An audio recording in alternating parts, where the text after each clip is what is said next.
we follow where it's at. Yeah. It's good practice. Yeah.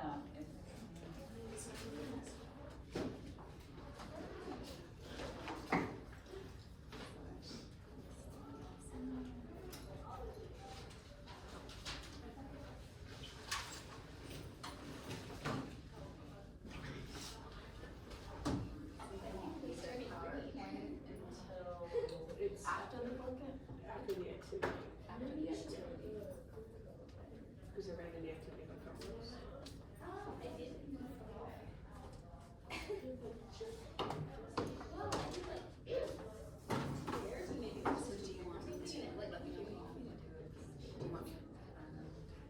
Well, it's just, yeah. Especially because we have to come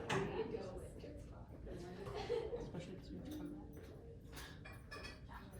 You know what I use.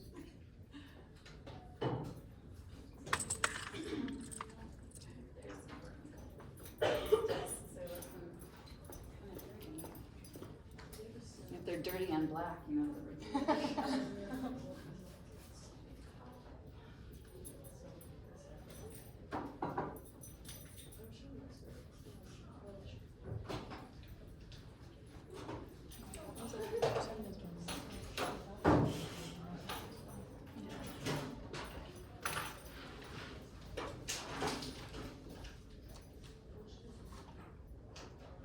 When you want to hand your back out? We do it right now,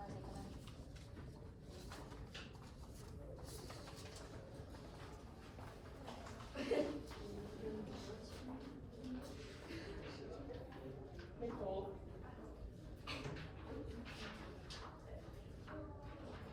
Jordan Moore. Where's Jordan? You can just say Jordan and you guys will find his. I know. Kudos to you, right? Alright. Donnie. Kristen. You're Kristen. Jordan Long. And Audrey. And Audrey here.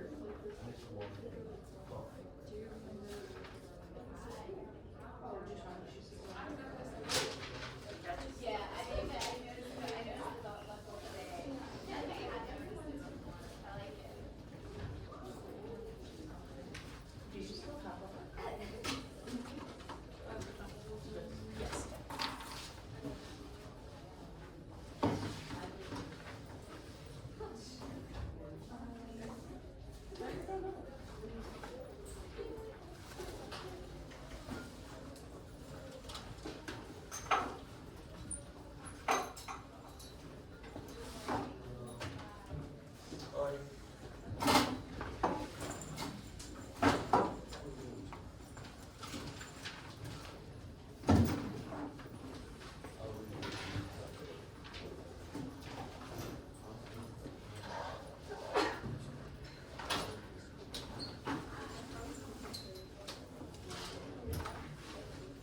As you guys are coming in, you will need a Chromebook today, so if you want to grab that.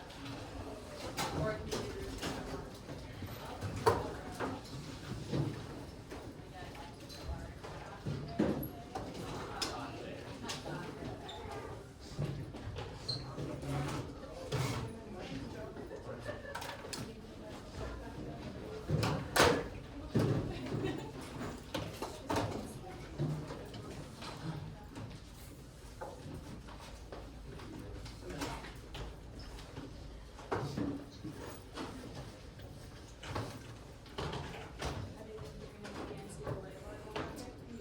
Nebraska's my number one team, and they just dropped on the floor. I'm so upset.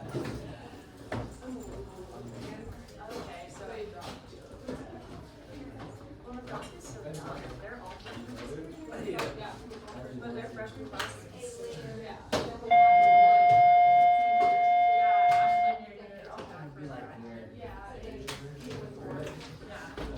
Good morning, Roosters. Please stand and join me for the daily announcement. I pledge allegiance to the flag of the United States of America and to the republic for which it stands, one nation under God, indivisible, with liberty and justice for all. Now for your daily announcements. Wolfpack Theater is proud to present She Kills Monsters, November 17th through 19th at 7 p.m. Tickets are on sale at www.wolfpacktheater.com. As a warning to small children, She Kills Monsters is rated PG-13. Tickets are $10 for adults and $8 for students. Come out and support your hard-working cast and crew. That's all for today. Thank you and have a good day. We are VR. They were shaking, they were making field goals instead of. Good morning, you guys. Any tales to tell? Anything exciting happened last night or gonna happen today?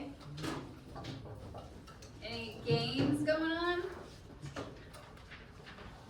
No? Are you guys buried with homework? No? Buried with practice? With basketball, you just started that. Yeah. Who's all doing basketball this right now? Gabriel, are you doing it? Yeah. So just the two of you guys in the class? Okay. Is it wearing you out then? Gabe, what do we even do yesterday?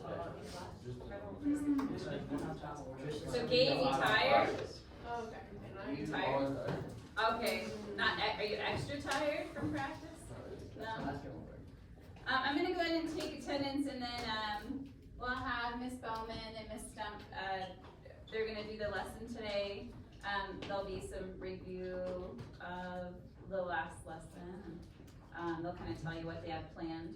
But I wanted to tell you guys about the homework.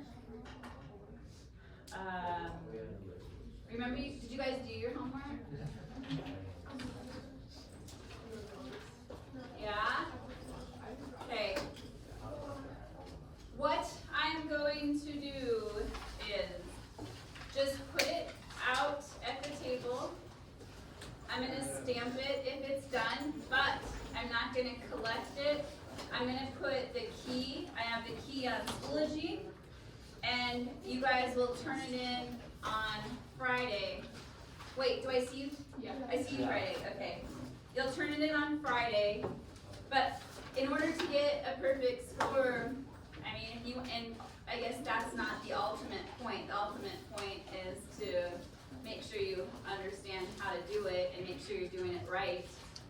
But you'll have this key to check everything before I even grade it.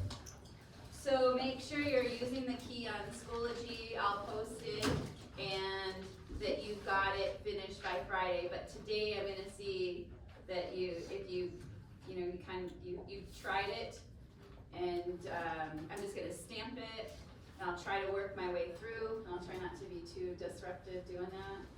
And so just keep it out, okay? And once you see a stamp on it, or a signature, you're good to put it away, okay? Having a hard time getting into the attendance for some reason. I don't know what. Okay. Okay, Audrey. Lizzie. Corey. Vincent is a no. Alexia, Asha, Kristen, gotcha. Ty, you're here. See, when Ty's here, and then you have the Jordan that sits next to him missing, like it's just it's like the whole family isn't there, and then you're They're just moved. throwing us off. You guys are never there at the same time, never here at the same time. Gabe, Annika, Cujo, Jordan Long, Nicole, I've got all of you, Jordan Mora, Matt has gone, Ian Dillon, got you, Dalen, good, Tani, almost everybody, Jordan Sokolik, Joseph, I've got you, Jordan Torres is, it's a no, okay, alright. Alright, so remember, I don't know if you need to write a note on top of your homework, like check in Schoology for the key. You may want to write yourself a note, but I'm gonna collect that on Friday, your homework. So you're a bit off the hook if you forgot. You'll miss a couple of points if you don't have it done today, but nothing big. I think I might take like 10% off for not having it done today, which is not too bad. All right, you guys,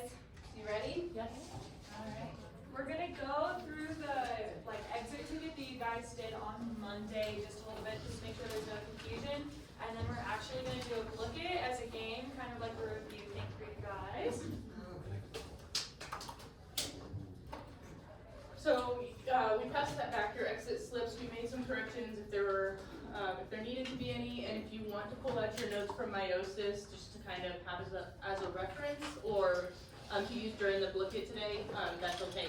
So whatever you had left from your packet from Monday. Okay, so number one, during prophase 1 of meiosis, each chromosome pair with its matching homologous chromosome informs a blank, which contains 4 pieces of DNA. Does anybody know what that is? Jordan? Okay, did everyone hear him? He said tetrad, which is correct. Number 2, which stage of meiosis is represented in the picture below? Nicole? She said prophase 1, does everybody agree? Any questions on that? Okay. Number 3, an important event during prophase 1 of meiosis occurs that increases genetic variety by producing a combination of genes. This event is called Monica? Crossing over. Does everybody agree with that? Perfect. Number 4, matching pairs of chromosomes that code for the same traits. One comes from the mother and one comes from the father. This is known as Jordan? Do you know? You don't know? What do you think it is? Okay, does somebody else know how to pronounce it? Jordan? I can't hear you. Homologous chromosomes? Yes. So that one, I just wanted to point out, we got a couple different answers on that one. Probably the most common was sister chromatids. So very similar, but we're gonna see those sister chromatids more in mitosis. The crossing over event creates that recombination in meiosis. Does that make sense? Okay. Number 5, which stage of meiosis is represented in the picture below? Chitani? Metaphase 2. Perfect. So go ahead and just keep those. You can use them as a review for when you guys actually get tested on everything as a whole. And then Emma's gonna lead you guys through the booklet today.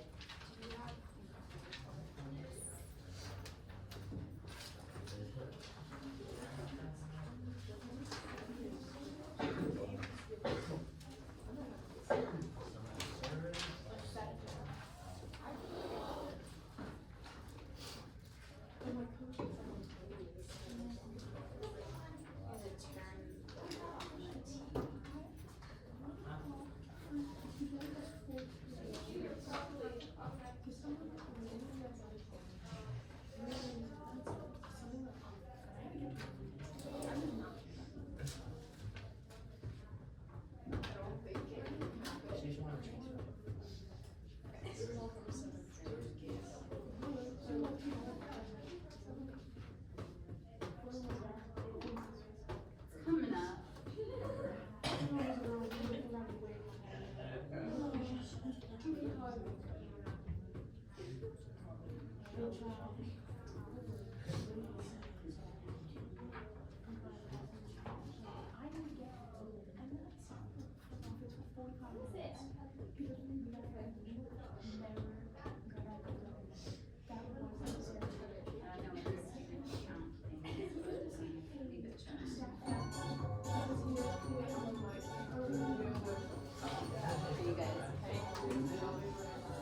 So you guys have been through this game before. You go to that website and then type in the code.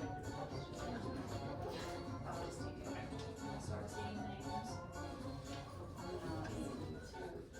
This is pretty much going to be over all the vocab that we did on Monday, and then the stages of meiosis 1 and 2.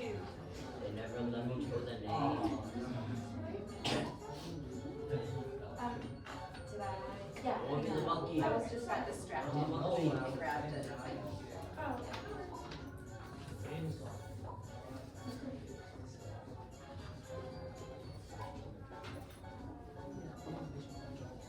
We have probably and Pearl Hand. I like hearing this one. We're just gonna do this once. There's a bunch of questions, but I chose the one.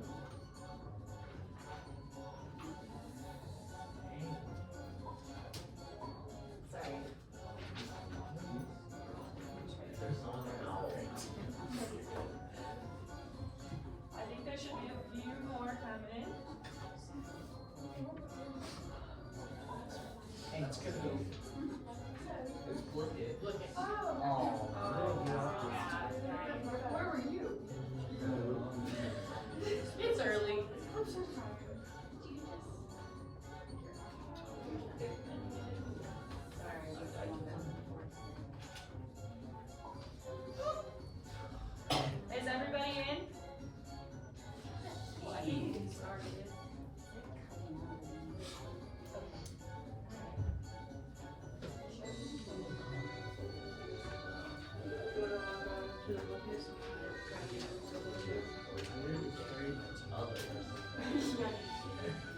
Tyson knows that. But like he knew some. Huh.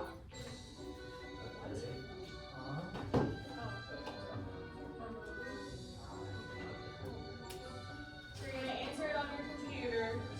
Yeah, I got it.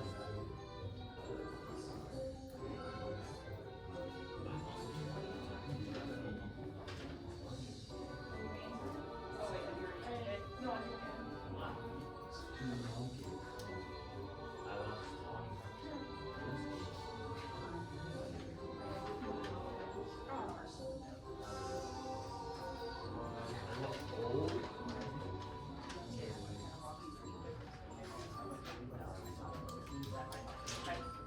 You're welcome.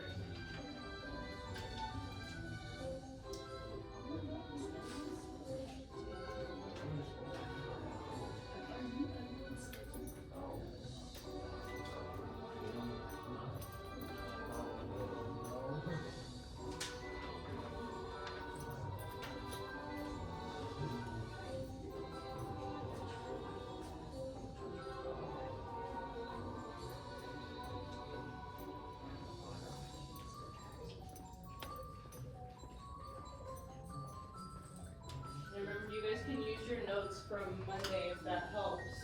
Because we got a lot of vocabulary on Monday.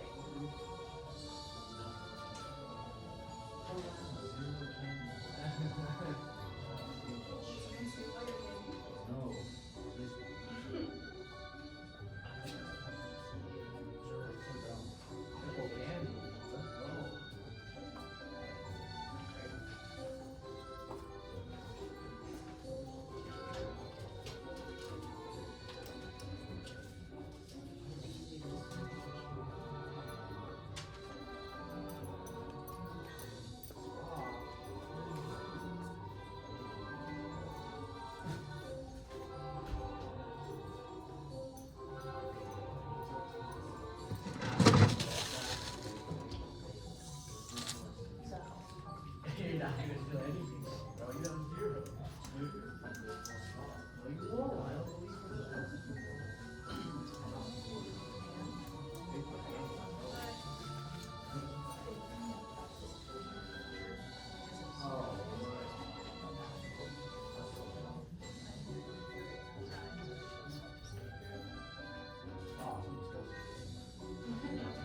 What?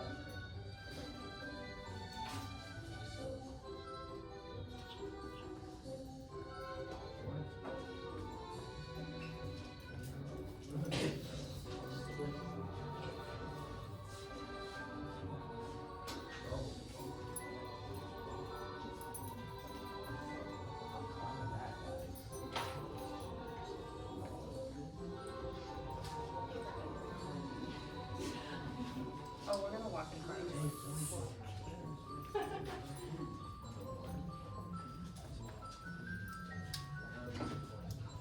Is that you? Oh, huh?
Triple candy. Oh, you can use them.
Oh, that's right.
Shield had a major steal there. Almost 49,000 pieces of candy.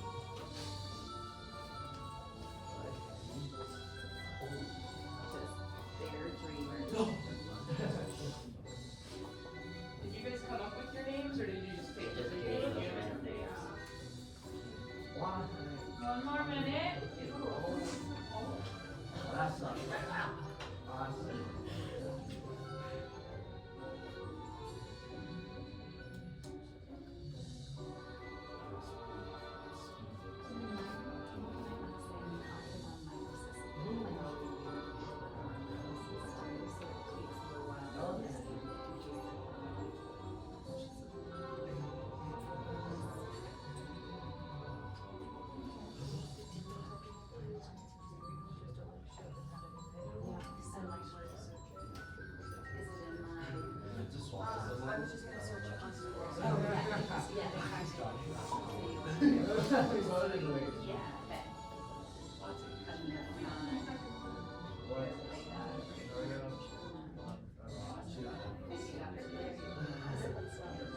Did you?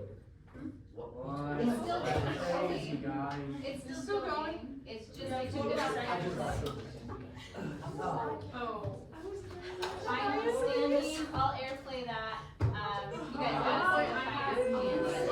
I got double triples at the end of the game. At one point, I had 127. There's your final standing. Back at 0. I would die. Who was Vanguard? My bad. Good job, Joe. My bad. Who was Oh, sorry? you won. You took up my candy. Oh, I got double y'all. Sometimes stealing just puts you up there, right? Like, I'll take the last one.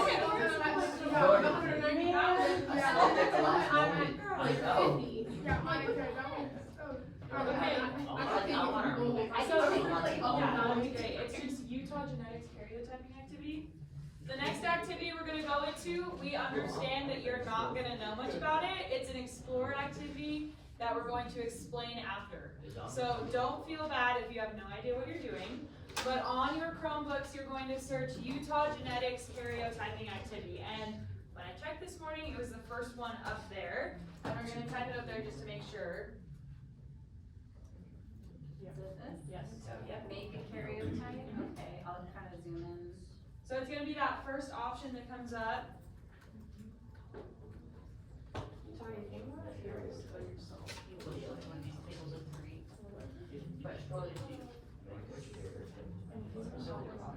Okay, sounds good. Then I came all the way back up to her. I think Yeah, I was on the last second. that, with that to this table, you guys are consistently here, because he's consistent here and then he's often by himself, so, sorry, Ty. Yep, and you can go ahead and click it when you find it.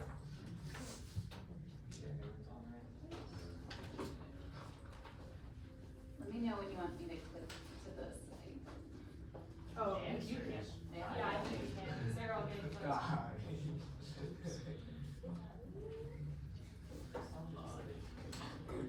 Is your Chromebook taking forever to load? Yeah, no. Is everybody there? So if you scroll to the middle of it, there should be like a play button. Nope. Oh, you have a play button. Yeah, okay, now it's loading. It just took it a second. It's a big orange play button in the center. Lizzie, you have it. So you can go ahead and hit the play button once you have it. So what you're gonna do is there's little tiny chromosomes that you have to match up on your karyotype. And I did it, and it's a little bit more difficult than you would expect because you have to make sure that all the lines are matching, the banding for genetic mapping, and then also the size of the chromosome is matching. So you just take them and you drag them and you drop them to where you think that they match up. That is a little, It's kind of fun, honestly. I was having a good time while we were doing it. So as Ms. Stump was saying, pay attention to things like the banding patterns. That'll help you kind of help identify where they go, who they match with, and their sizes. That's probably gonna be two of the biggest indicators. And we're gonna spend about 20 minutes doing this. And we're gonna be able to walk around and you can ask questions and ask for help if you need it. okay.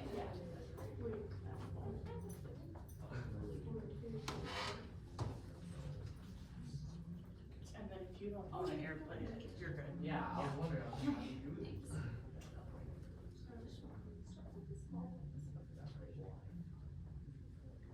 You can also look at the general shape and like the way that they're leaning. That's a good way to decide. But really the biggest factor that you're gonna look at is gonna be size and banding. Oh. Okay. Okay.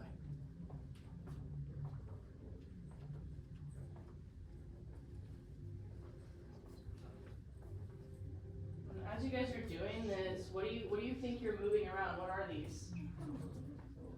What did you say, Jordan? Making chromosomes, right? So what do you think, the ones you're moving, do you think those all come from one parent, or they come from both parents? Oh, that sounds fine. I have a Chromebook.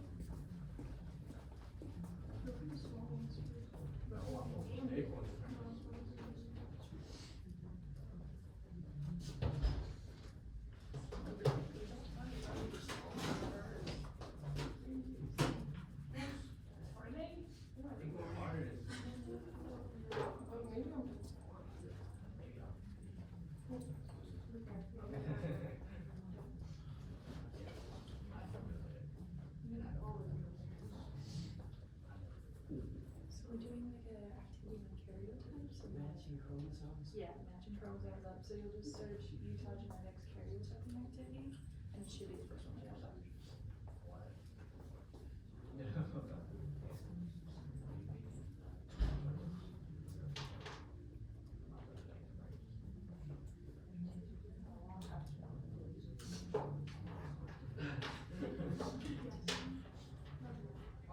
Dragging the one that was similar.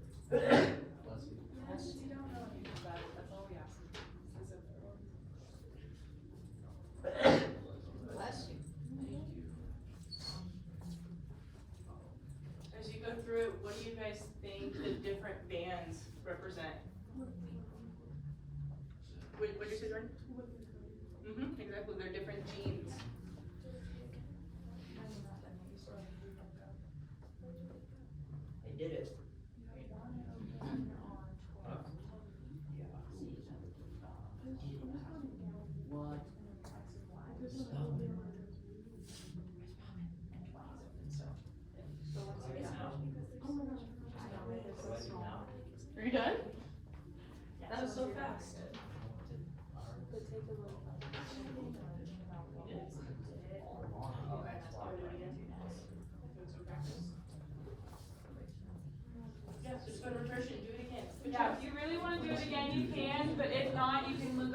those similarities.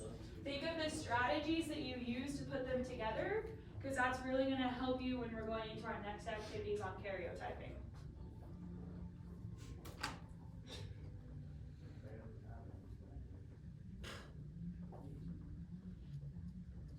Eventually, you may even go into gene mapping, and that's when you take one of these and you literally figure out what those little bands mean and take those to code into different areas.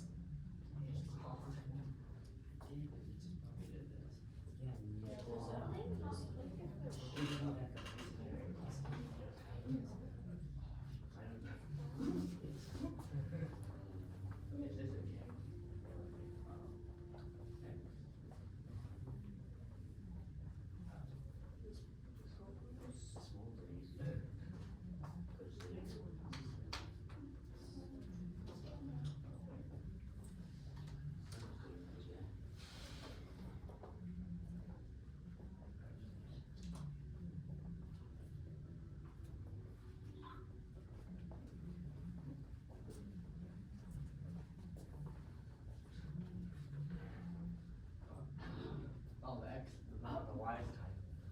Yeah, some of them, once you get to the small ones, you can't really see them anymore.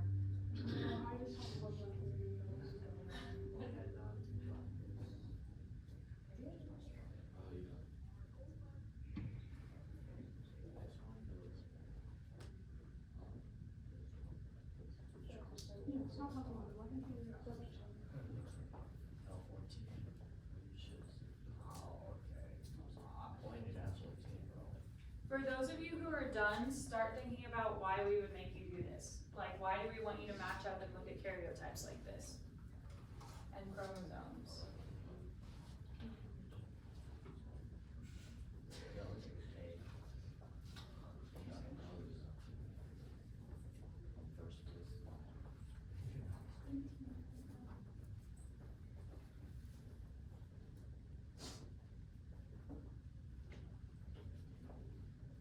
We'll give you about 2 more minutes to finish up matching them.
You good again? Good job. Okay. It's alright if you don't get it finished up. You won't have to match karyotypes or chromosomes on any of your exams. But why do you think that you did this? Does anyone have any idea? Or do you just think that we're crazy and made you do it for no reason?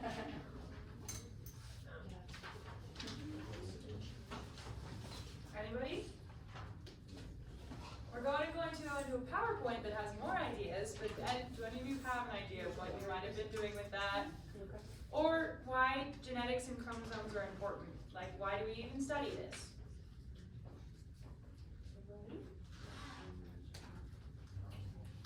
Well, good thing we're learning about it on our PowerPoint. We handed out some guided notes so you guys can follow along with it.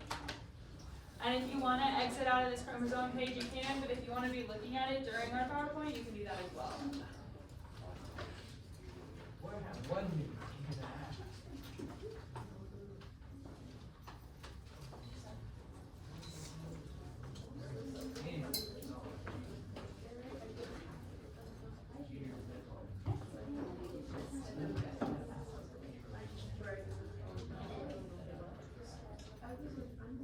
Aaron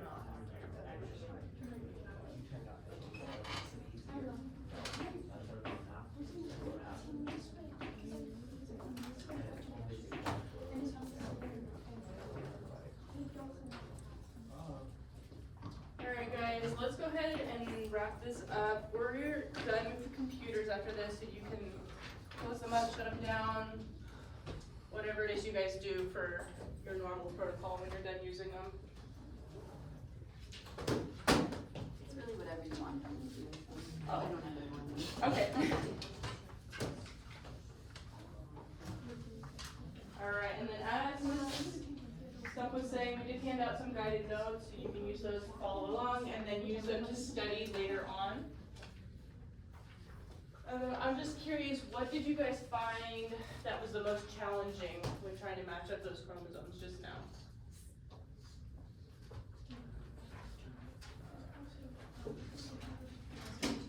Nothing, super easy, nailed it? Alright, good to go, that makes my job really easy. Alright. So, as we keep using this word karyotyping, we're gonna go into just a little bit more detail about what that is, why we use it, and actually some real life examples of what can go wrong if our chromosomes don't split correctly like we learned about in meiosis on Monday. So just take a couple minutes. These are just different examples of karyotypes. They could be from anything. I want you to just make some predictions about what's happening and why maybe you see some differences in those chromosomes. And you can just use the back of your guided notes to write those down, and we're just gonna go over them as a class in just a couple minutes. You might want to do it in the lower half of your page so you still have room for the last piece of the guided notes, but you have the whole page. Does everyone have something wrong with it? Every karyotype? No, not necessarily. I just wanted to give a couple different examples of what they could look like. But pay attention to like how many chromosomes you see. Do they look different? Are they missing any?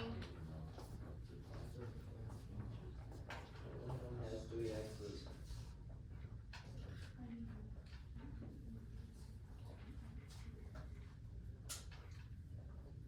And they may have little hints on the name.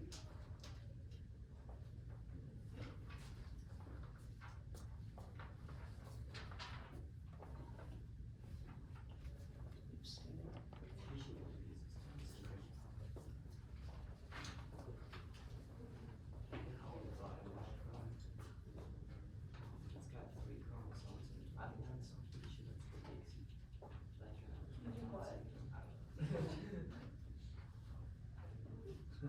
Pretty sure the one on the right can't see where they are.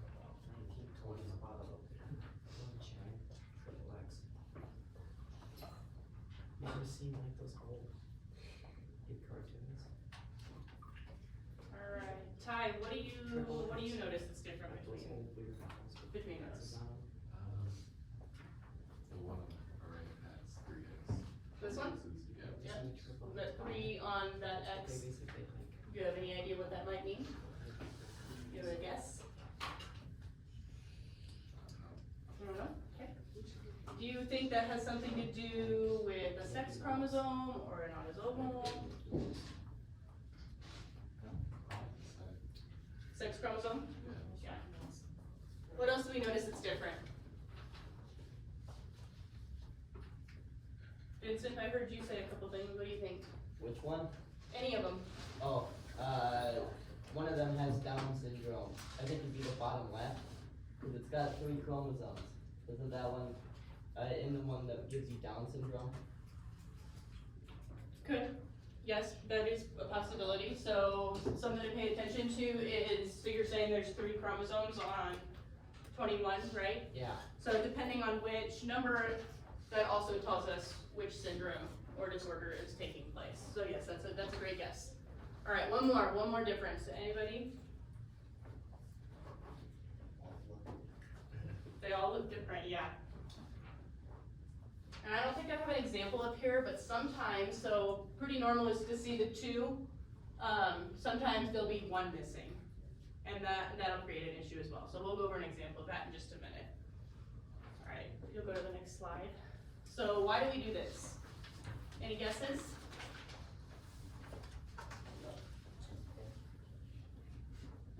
Species identification, yeah, go ahead. So we're gonna look at at just a brief example of owl monkeys, where their diploid number is 50 for females and 49 for males. They're kind of a cool looking animal, just to give you an idea. So you'll see just the differences. This one looks pretty similar to what we were just doing, but then take a look at this one. We've got 2 X's and a Y, which is different than humans, right? So we should ideally just have an X and a Y for sex chromosomes. In these monkeys, they've got 2 X's and a Y. So scientists use this to help identify species at some point. I'll just give you a second part of your notes. Just give one reason why we use karyotypes in genetics.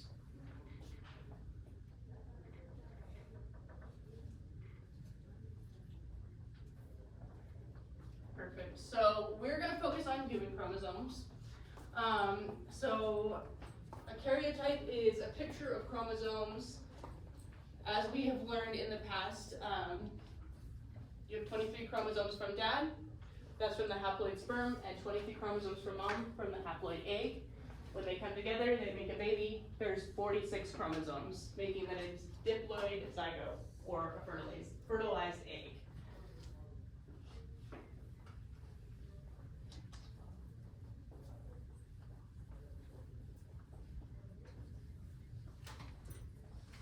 And then based on those examples that we've been kind of messing with up to this point, you'll notice that there were 22 spots. Those are autosome, meaning they are not sex-linked, and then chromosome 23 is the sex chromosome, which is what identifies a person as a male or a female. So if they're a female, what do they have? They have an X and a Y, they have 2 X's, 2 X's, so that means a male has. But doesn't sometimes women can have 2 X's and an extra Y? Yep, and we'll go into this. It's possible, but just like on a normal situation, a female would have two X's and a male would have an X and a Y. And if you're struggling with any of these terms like diploid or haploid, even some of the stages of meiosis, you're going to be going over it and reviewing it pretty consistently throughout this whole unit because they're all fundamental in basis. So you'll be going through all of them so many times you'll probably get sick of hearing diploid. And then we're ready to move on. Alright, so just take a second. Do you think we have the correct number of chromosomes for a human? Probably not. Okay, why do you think so? Looks like a lot of them. Looks like a lot of them. How many should we have? 46? So take a second, maybe count them, group them. Jordan, did you already count your 46? Oh, There's 46, sorry. I think it's 46 pairs. 46 pairs, each one of those is 2 pairs. Alright, so sometimes it can get kind of confusing, they get mixed up, they kind of look the same. So you can divide it into quadrants. You can go ahead. And that'll help separate them when you're trying to keep track of what they are.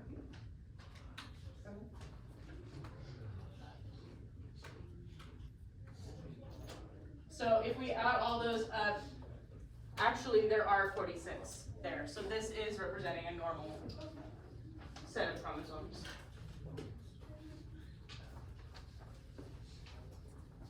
Alright, so you can go back up to that first question if you didn't get a chance or didn't have an idea of why we karyotype.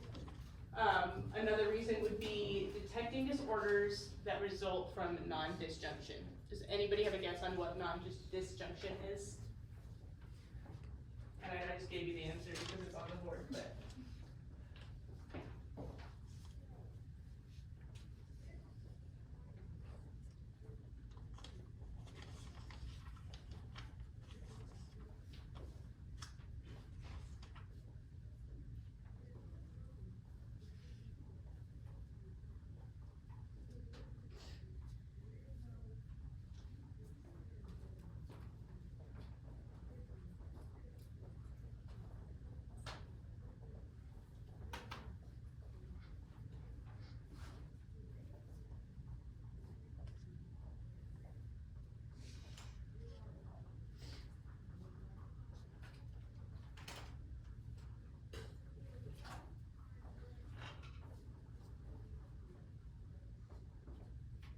You guys need a couple more minutes, are you caught up on your notes?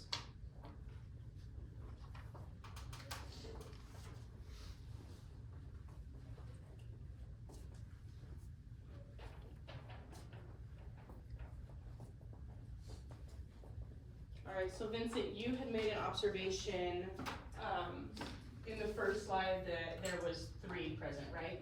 Yeah. What do you think? Do you think that is non-disjuncted?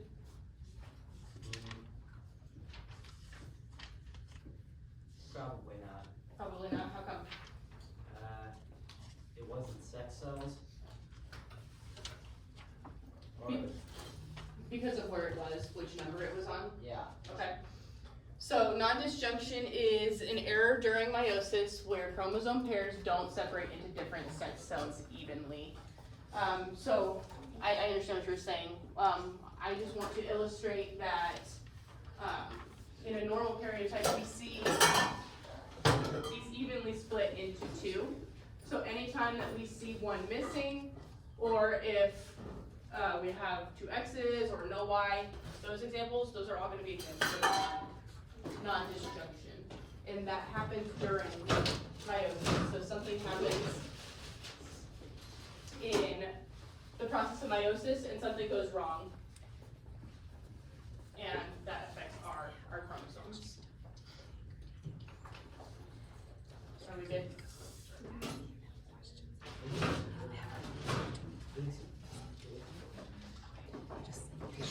Do you guys have any questions about that? John? No? Okay.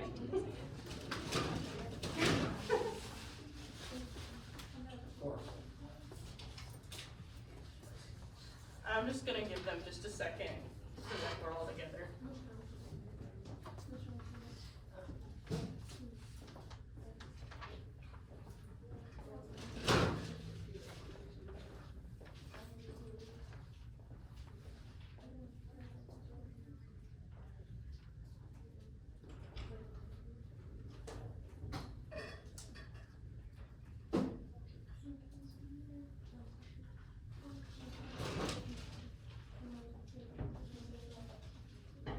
Alright, we're good.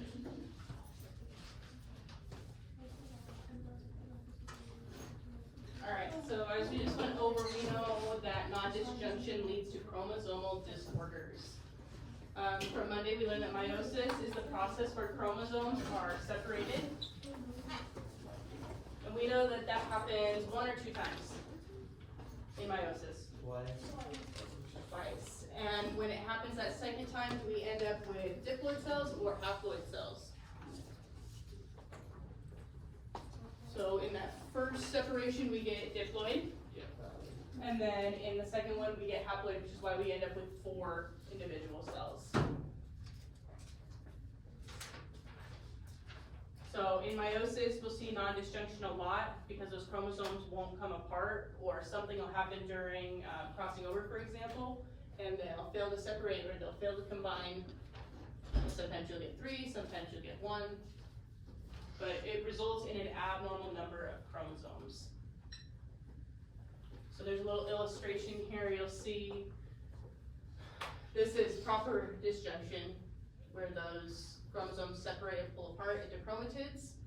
Non-disjunction, they all went to one side, which is going to then lead to a separation and replication error in meiosis overall.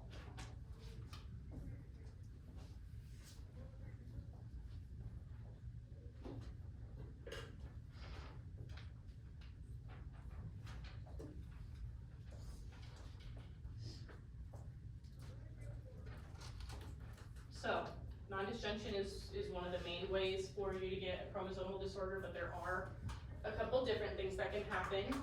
So this one's gonna be kind of vocab heavy, but like I had mentioned before, during crossing over, when the 2 homologous pairs come together and take up part of the other one's DNA, like we represented in our models on Monday, that can happen.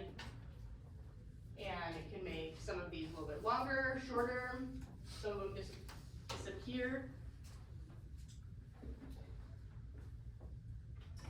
Alright, so one of those things is monosomy, which is the presence of only one chromosome pair. So on those normal ones, we knew that there should have been 2, which is normal, one from mom, one from dad. Something happened during meiosis, and they only ended up with 1. Do you think that's common, rare? Yeah. Which one? Rare, Okay. because if it was common, we'd probably see more, chromosomal disorders. Yeah, exactly. Something to help you remember that is mono means 1. The next one is trisomy. Does anybody have a guess what trisomy means? If we know mono means 1. 2 chromosomes. Exactly, so trisomy is an extra copy of a chromosome. Our normal is 2. If we have an extra one, trisomy is occurring. And we're gonna go over some real life examples. I just wanna give you guys the basics of what these mean. Autosomal recessive, so what we're seeing with our albinism story that we're going through right now, when 2 copies of an abnormal gene must be present in order for the disease or trait to be passed down. So since we know that albinism is autosomal recessive, we're saying that recessive allele is the abnormal allele, right? And they have to have 2 copies in order for albinism to show. And then on the contrary, autosomal dominant, which we briefly touched on last week, but instead of needing 2 of those abnormal chromosomes, you only need 1 for that syndrome or disorder to show. And depending on what it is, it can be enough for the disease to show. Those are displayed on chromosomes 1 through 22. They won't show up on your XY. Your chromosome 23.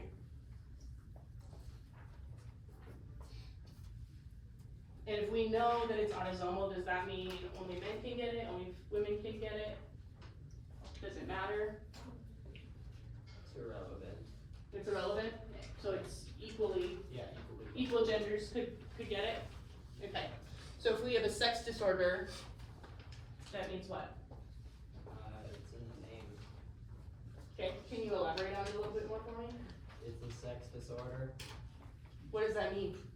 It affects your sex. Affect your sex, so men or women can be affected? Yeah. Is it equal? Probably not. Right, so we'll go through that. There are disorders that more commonly affect men over women and vice versa. So just something to point out, in sex disorders, you typically have too many X chromosomes or a lack of the X chromosome. We don't really look at the Y chromosome as when we explain when a sex disorder is happening. Did you guys get all this down in your notes? Good to go? Alright, go ahead. And along these lines, as we head into disorders and mutations, I just want to leave you something that my genetics professor in college said like every single day. And she always said, like, how incredible is it that most of us have completely like intact genetic systems and karyotypes, because there's so many errors that could go wrong in here, but they normally end up being 23 and 46. So it's just like really interesting to me to see like how much can go wrong and yet how much can go right. So keep that in mind as we're going through these disorders. So as I mentioned, there are multiple chromosomal disorders that we see, and I'm sure we're still discovering more and more every day. But just to give you an example, Klinefelter syndrome, Turner syndrome, Down syndrome, which I know Vincent brought up as maybe a potential for one of those karyotypes we saw in the beginning. It could be super male, super female. Does anybody else know any off the top of their head?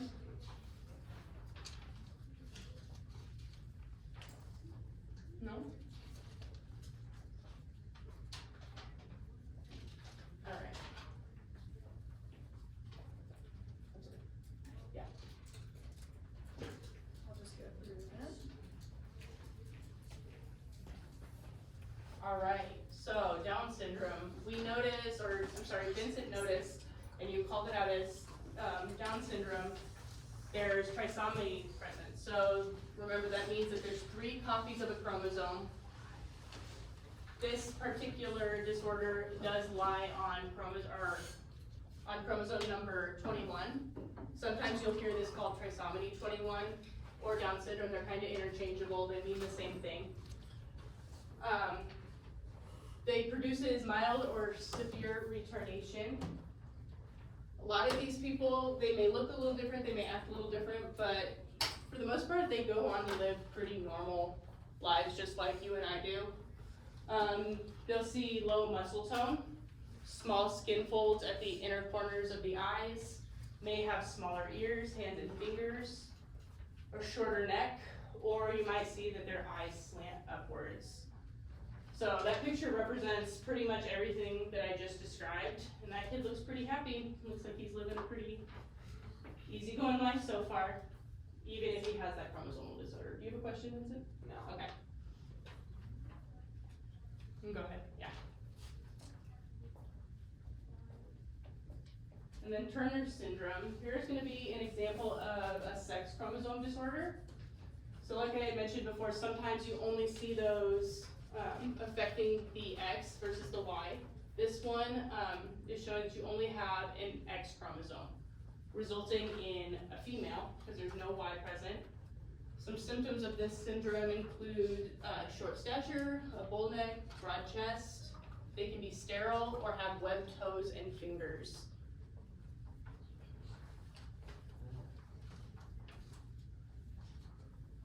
And then sickle cell anemia, so that one wasn't on the initial list that we went over.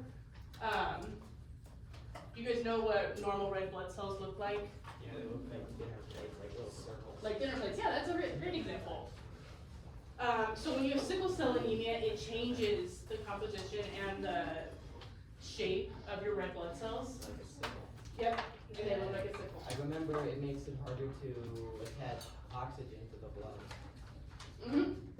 Yeah, so when things like this happen, like I said, it changes the composition, changes the shape, as Vincent pointed out, and the name suggests, changes those red blood cells to look like sickles, and in turn affects the overall function of what that red blood cell can do in the body overall. So, sickle cell anemia is inherited and is a chronic disease where red blood cells are disc-shaped, aren't disc-shaped, they're sickle cell. This one in particular is found on chromosome 11. And the hemoglobin gene is mutated. So we had talked about how the different bands in these chromosomes represented different things. You can see some of them are dark, some of them are light. They just represent different genes in the body. The hemoglobin gene is mutated on this one, which is what's changing the shape of those red blood cells into that sickle form. So some symptoms of this is you're in pain most of the time. You are more prone to strokes. Jaundice, which is something we see in babies quite a bit, but this can happen throughout your life. You don't necessarily get rid of it like you do when you're a baby, and overall can lead to organ damage. A lot of that has to do with what Vincent was saying and how there's just not enough oxygen getting to those red blood cells and overall affecting the function in the body. And I think that's the last slide we have, but do any of you have like an idea or an example of a genetic disease that could be passed on, that you might have seen in your real life or anything like that? Because there are some that are pretty common. I know for me, there were 2 little boys that I used to babysit that had a blood disease that made it so they couldn't clot their blood. So like even minor scrapes, they would have to like maybe go to the hospital, or maybe like we had to do a nasal spray that helped them clot their blood. And so it was definitely something that they worried about, but these 2 little boys were the roughest and tumblest little kids on the playground. Like they would be throwing themselves off the slides. So it's not always something that you have to completely like change your whole life for. Like these are still 2 little boys who like ride horses and rodeo and everything, and they're still being active. So there's a lot of those different syndromes that you can have that affect your daily life, but they also don't hold you back. So if anyone has like any ideas or has a story about something like that. Sometimes you might not know, they might not be visible, like you'd never know these little boys had a blood disease, but it is something that affects their daily lives. So I'm gonna hand out a little assessment that we have for you.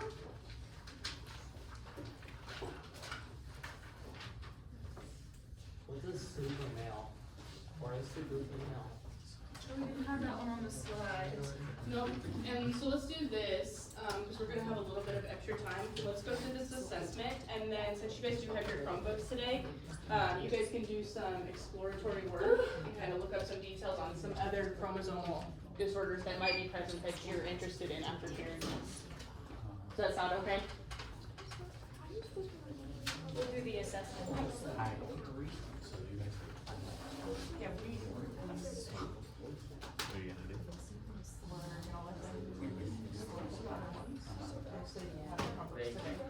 Well, no, not for the 1 hour.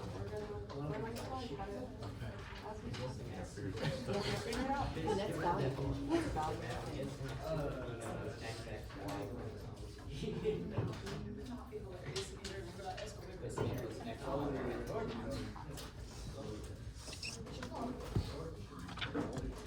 Did everyone get an assessment? Perfect. Okay, you guys can go ahead and get started.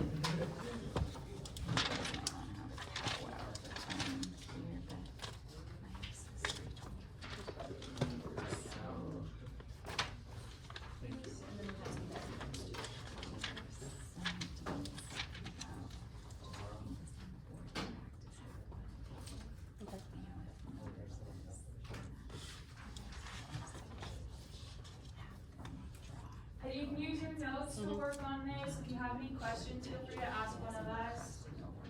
Just show like right at the bottom with colors. Remember, we might have to go over that with everyone. Is everyone kind of struggling on the diploid number one? Okay. Okay, cool, we can go through that.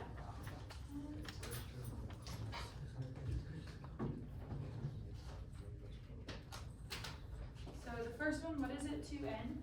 Yeah. So when you're looking at diploid numbers,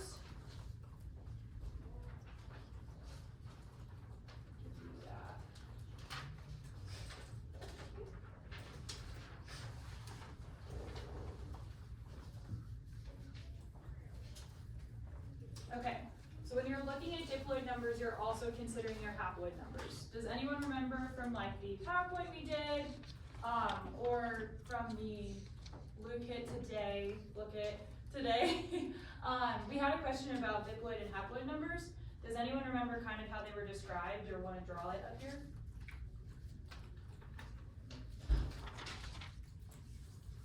When we had it on the booklet, it kind of showed the karyotype and like had them drawn like that, or doubled up, or even like this. So when we're looking at this, it's a simple like kind of calculation that you can run through. So N represents the haploid number that you have. So that's gonna be the main one that you have. And then the diploid number 2N is gonna be that times something. So then let me see what your question is.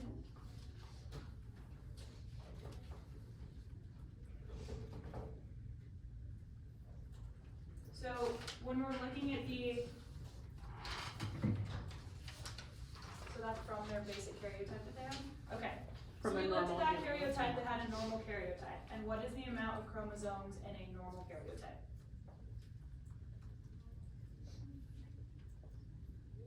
46, right?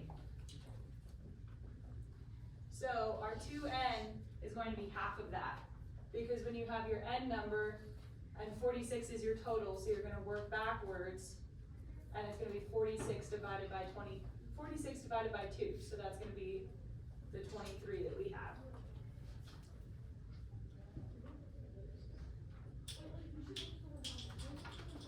Does that make a little bit more sense?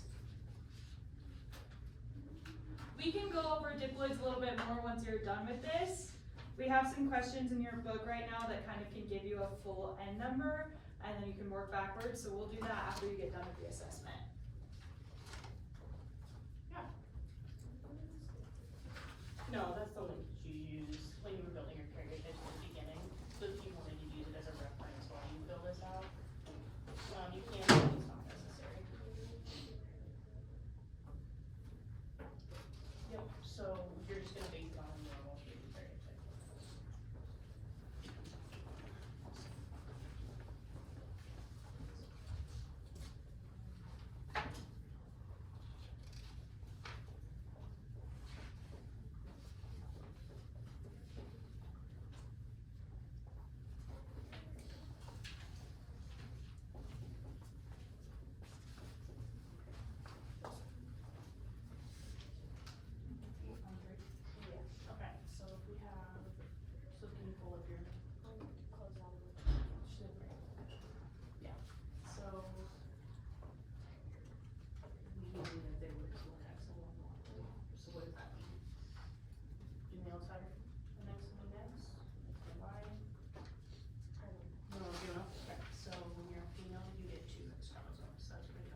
assessment, go ahead and just add these 5 to the bottom of your page, and we'll go through them after. It'll help you kind of figure out the diploid and haploid numbers, and you can make it as a chart just like I did.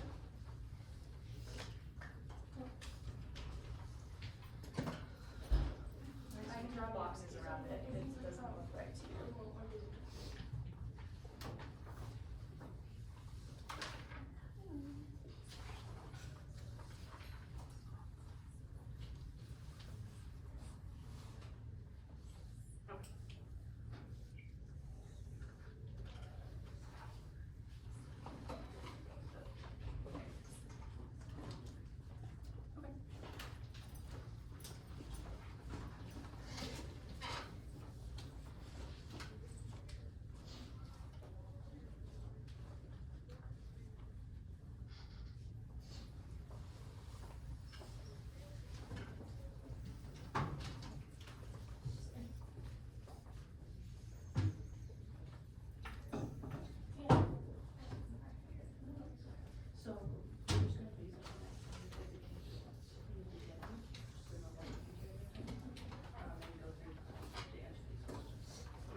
It might be.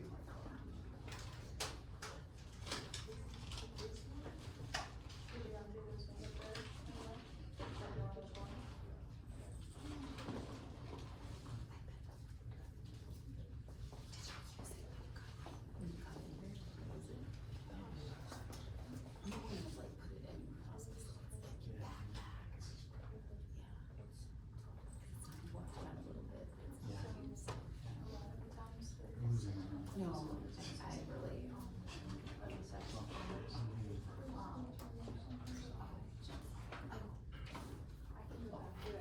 really. I covered it up for you. Like, let's see what Bobby does. Yeah. So it's not only gonna affect your emails. So if you have one X chromosome, no Y, that's why I don't affect the female, you can just show them that Y chromosome to expect express the male. Yeah. So, describe what happened with it, and then they ask like, what's it standard? I mean, hindsight, 2020, so storylines are important. And going in order, took away all the flexibility in design some of their skills, but they tackled it, and I was like, whoa, like, I probably overloaded them. So like, we know why. Jimmy Jones knows what they want, like, so I'm like, okay, great, and today's just kind of settled down, and realized they're not gonna change as much, and it's really smooth. They have a really good over the, Super female. 90 thing. So they like will see, over, and they can look at their notes, you know, the picture. And so in that game, it goes over the ones that got wrong, so it'll keep cycling back, and it's fun for them. So that was the way, good way to begin it. It makes girls taller and gives them. Stereotypes. Gone great. Which ones? Ones on board. What's that? We added extra diploids and haploids to this assessment. What's that? Haploid? So when we went through, this is what your haploid is, just one of these, and then diploids is. So there's a calculation we have to do to figure out what diploid versus haploid is for the numbers of chromosomes in your set. So, go through this. We have 23, Yeah, so this is our haploid. put in the numbers. Just like. When we're asking for Type diploid. of fire about different, yeah. Haploids is both. What you want me to do? Yeah. So that's how you This know all just the- uses. I've been here for This is what's in that category. Yeah, so. I can do that. Okay, so we know hopefully that'll- that, Yeah. so N is the number of, moms and dads, right? So we put together to get, get one more, right? So we know that one of these has 25,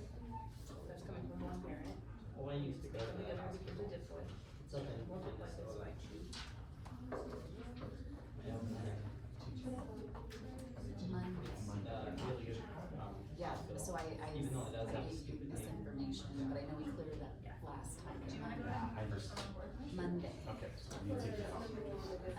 Yeah, or Friday. It's Monday. Yeah. Exactly. Does that make more sense? Okay. The haploids are double, diploids. So guys, just as you're going through this, we're giving some questions on how to determine the haploid number or the diploid number. Just remember that N represents the number of chromosomes that are in that egg cell coming from mom and that sperm cell coming from dad. So we know that in a normal human, we have 23 from mom and 23 from dad. And when you put them together, we get that 46. So you're just multiplying, you're dividing by 2 to determine what those haploid or diploid numbers are. Does that make sense? If you need a visual way to see it, when we're looking at like an actual karyotype here, there's 23 of them, so each one of these little ones is gonna be your N number, so 23 total, but when we're looking, that's gonna be your haploid number. And then when you're diploid, it's counting all of them, so counting both of these. Haploid is just gonna be counting one of them.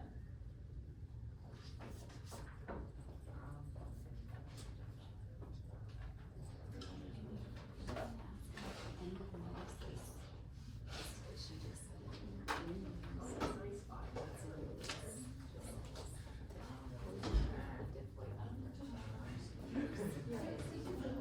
And it should. So as we're thinking about this in the context of meiosis, at the end of meiosis 2, what is in the cells? The haploid number or the diploid number? Probably both of those. It's haploid number. Yeah.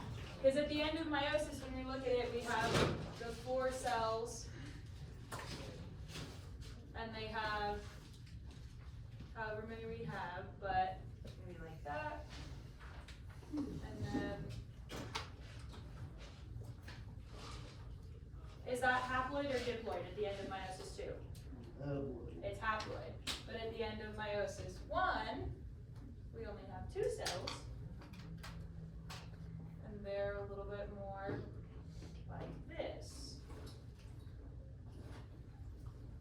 Is that diploid or haploid? Okay. So that's a really good way for you to see what type of meiosis you have. Is it a haploid number at the end, or is it a diploid number at the end? Okay. Does anyone want to come up and do number 2 from this last little set?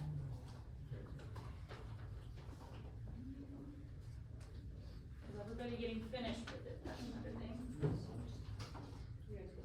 Joe, why don't you go do it?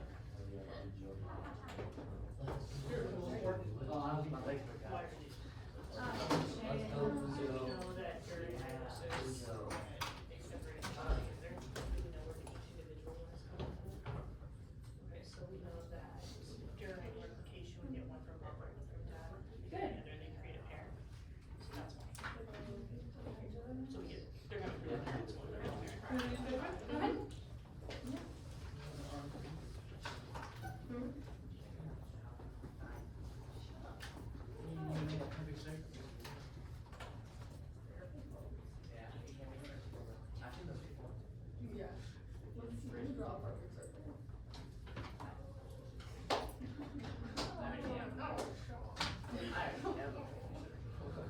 Do you wanna go do 4 or 4? Because the one on the left is haploid. Two diploids is equal to one diploid. Or that one haploid. Right. Did you do yours, Jordan? Yours are cheater. I don't understand why it's 505 chromosomes. I only have like Does anyone wanna do number 5, the last one? 4 chromosomes. That's the same thing. Hella strong. I do have to open them. And Reggie, the things like, I would feel, but they would be, but it'd be like Reggie. I think I'm strong. I just made it, you did, you can have 4 chromosomes. But those guys are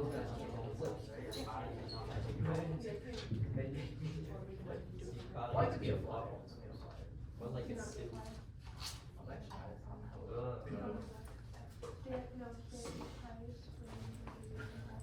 Mine favorite type of soup.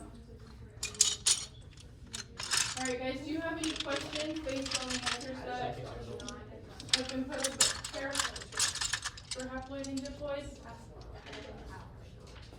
Jordan, you look confused. Do you have a question? That's a failure, you said. You didn't hear what I said? Do you guys have any questions about this and how we're getting either the haploid number or the diploid number? We're good to go? Alright, so we're gonna move on. We're just gonna do some more reinforcement on meiosis. That was a lot to take in on Monday, and you're gonna use that as a basis moving forward. Hey Vincent, can I get your attention for just a couple more minutes? Thank you. So we're just gonna go over some of those key vocabulary terms that were on your exit slip that we went over at the beginning of class. You guys can go ahead and shut down your Chromebooks, and Ms. Stump is handing out some colored pencils. We're gonna give you some words that you are going to illustrate with chromosomes. You can use your, not your study guides, but your guided notes, just anywhere you have some room to give yourself an illustration of these vocabulary words. And are you guys good for me to erase this? Does everybody have these? I think that would be. Okay.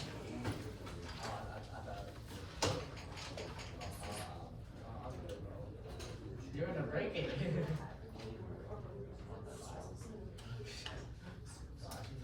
And while she's writing those up on the board, if you want to put your Chromebooks away, you can do that too.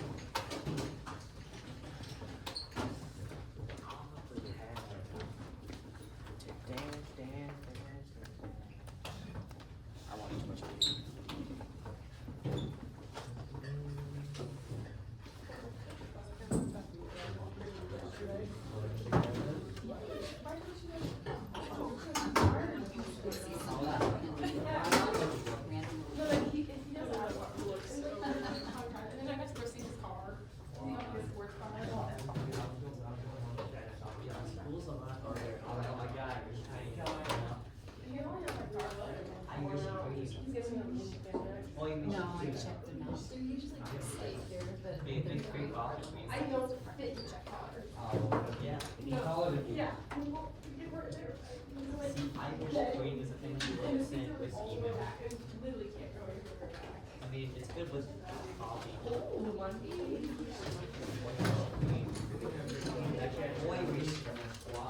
Irish boy lad.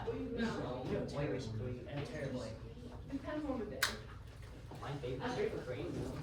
Oh, except for whipped cream. What was that? I'm very Yeah. Can you do it back up? How do you do it? Alright guys, let's go ahead and take about 5 minutes. There are 4 of the main vocab words on the board: tetrad, crossing over, homologous pairs, and chromatids. I want you to draw a picture of it, and then give me a definition or an explanation. Something that's going to help you remember what those terms mean. Take about 5 minutes to do that, and then we're going to have someone come up and draw them on the board so we can go over it as a class.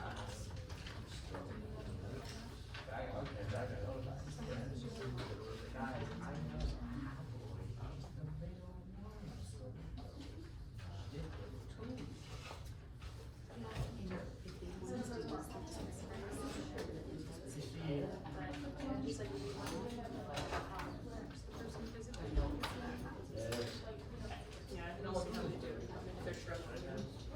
Go. Yep. You know, I've had that night and I alcoholism isn't an eating disorder.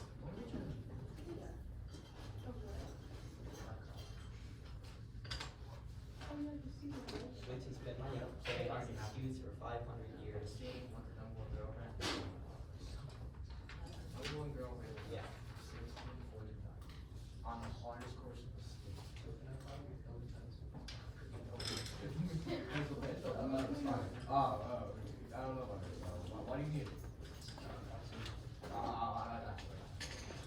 need more colored pencils?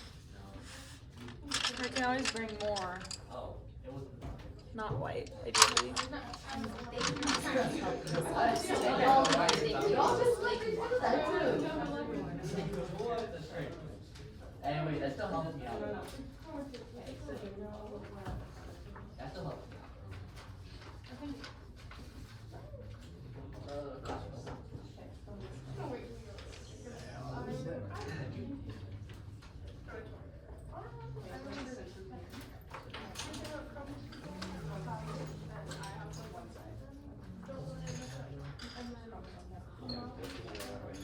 That's crosswalk.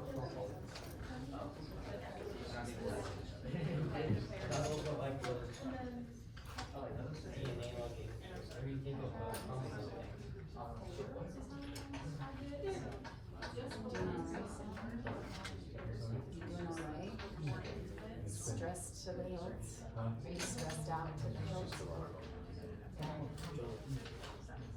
Any more thoughts about if you're gonna take that, or do you have to check out insurance?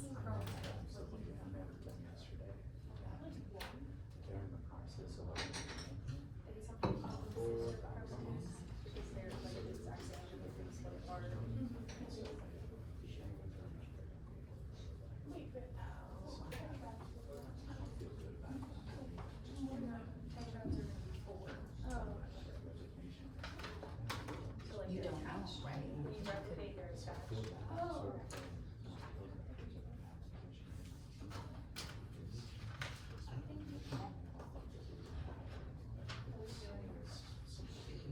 I thought it was happening at this point at first.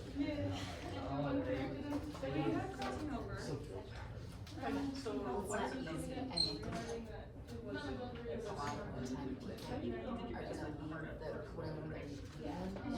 where it's a little bit. It's kind of an HIV opportunity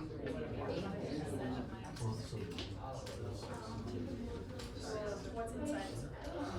You don't know. that you haven't decided this. So it's gonna be half of it. What was the half of it? How many chromosomes? Yeah. You had them, it's not, Do they have, they don't have any idea? Do they have any idea? like, it's the product of my sister's. So I'm sorry. So at the end of my episode two, you just have to sit right, for instance, and then that's stuff to the rest. I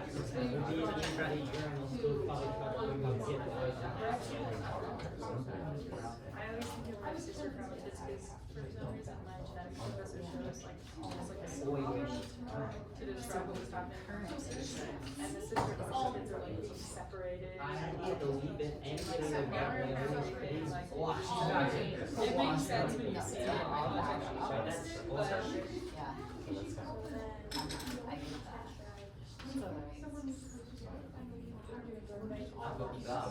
And then you get two chromosomes. Well, Yes, 4 different cells. Oh, well, that's what it is. I mean, essentially, it's like two equivalents, but one gives you the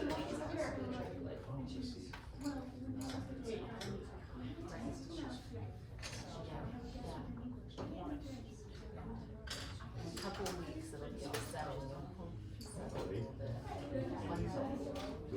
Yeah.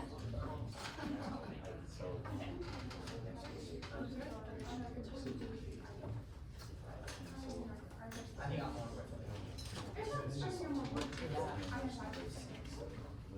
alright, is somebody ready to go up and illustrate what a tetrad is? No volunteers? Annika, can you go up and draw a tetrad for me on the board? Thank you.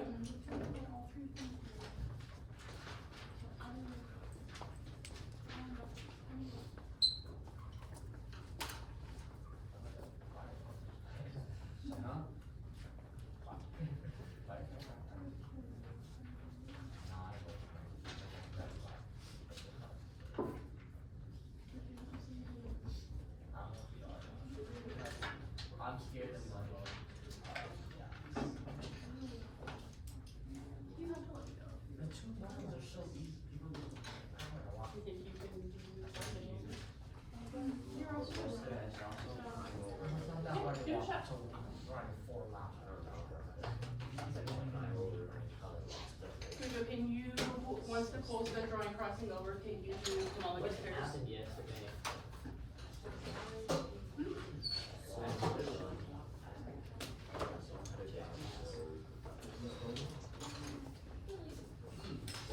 I wonder how I know what the step I taken today or yesterday. I was. Not here, this place. Mine is different color. Give me that.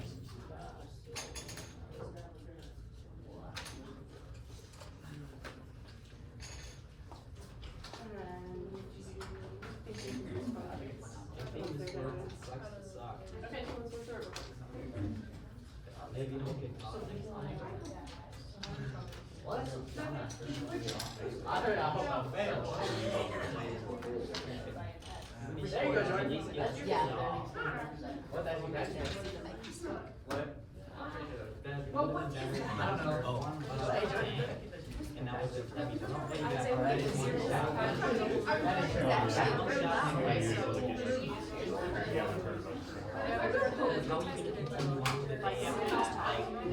gonna be figuring out. Somebody could have got the shot. We might not need to do Today, I'm gonna need to go home But and. You should be better at I'll show you. instruction. Yeah. Making my leg hurt. It's not wet. It's hard. The difference between the best, between the hard and have to take Monday. Cause Monday I think they. Yeah, you'll feel pain. Alright, guys. What do you guys think of what was drawn up here for a tetrad? Guys, I just need a couple more minutes of your attention. We're almost done. I know it's been a long class. Do you guys agree with this illustration of tetrads? Does anybody disagree?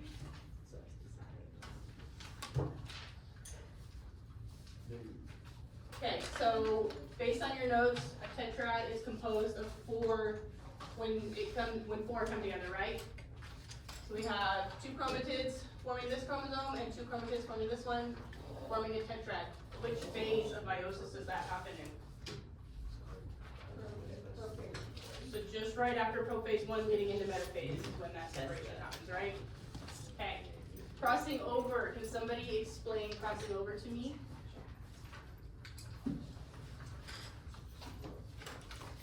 Go ahead.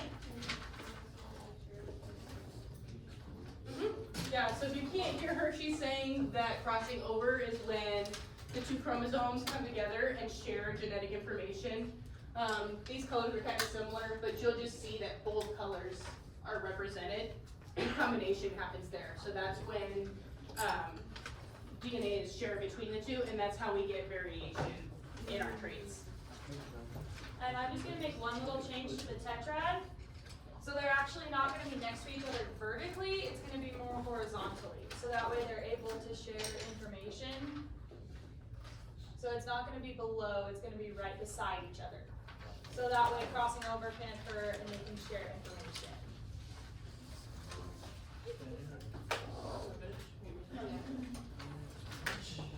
Okay, homologous pairs. Does this look right for everyone?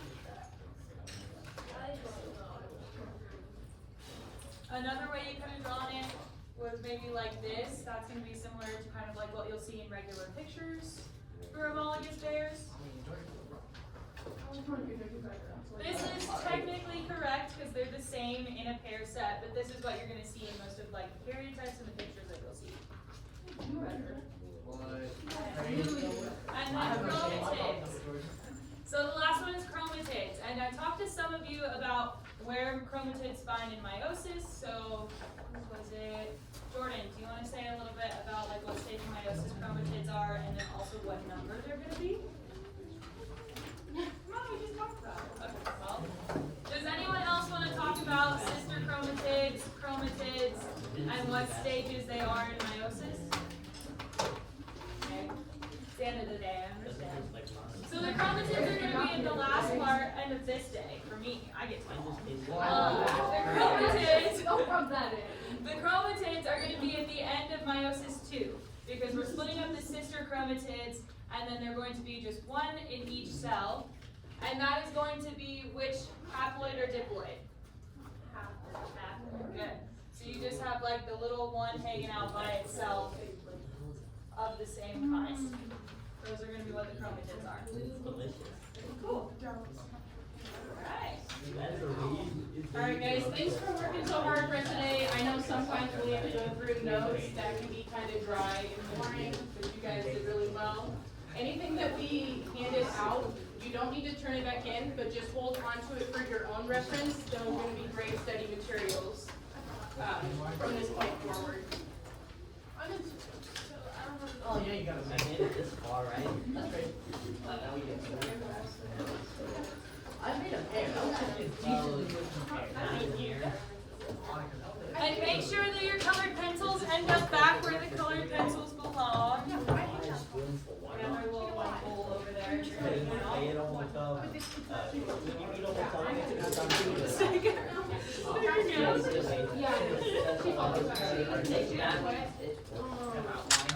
Well, it makes my stomach feel sick. That's a fun fact.